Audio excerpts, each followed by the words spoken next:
হঠাৎ করে শখ জাগছে যে দেশি মুরগি জবাই করে তারপরে পিকনিক করা হবে। আর এই পিকনিকের জন্য মুরগিগুলা নিয়ে আসা হয়েছে। এই যে দেখেন খাঁচা ভর্তি মুরগি, মুরগিগুলাকে দেখে এত ভালো লাগতেছিল। কিন্তু দুঃখের বিষয় কি জানেন, মুরগিগুলা প্রত্যেকটা মুরগির পেটের ভিতরে ডিম, আর এই যে এই খাঁচার ভিতরে থেকেই 1 ঘন্টার ভিতরে এগুলা ডিম পারছে।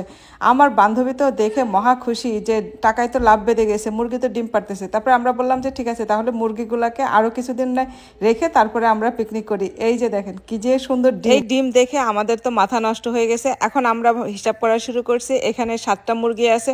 7টা মুরগি যদি প্রত্যেকদিন 7টা করে ডিম দেয় তাহলে 7 দিনে কতগুলা ডিম হবে। তারপরে ডিম বিক্রি করে আমরা বড়লোক হয়ে যাব, না হলে ডিম আর আমাদের কিনতে হবে না। কত কিছু পরিকল্পনা করতেছি, কিন্তু ওই যে সব কাহিনীর এক কাহিনী। আমাদের এই যে গার্ডেনে যে সাপ আসে, রেখুন আসে, পরে চিন্তা করলাম যে যদি হাঁস মুরগি পালা হয় তাহলে রেখুন আসবে, হাঁস আসবে, আর ওদের আড্ডাখানা হবে। তারপরে সব পরিকল্পনা বাদ এখন আমরা পিকনিক। মাশাআল্লাহ, মুরগিগুলার এক একটা স্বাস্থ্য অনেক ভালো ছিল, দেখতে অনেক সুন্দর। এই মুরগিকে এইভাবে খাঁচায় বন্দি করে রাখা যায় বলেন তো? কেমন লাগলো বলেন তো? আজকে এ পর্যন্তই, সবাই ভালো থাকবেন, আল্লাহ হাফেজ।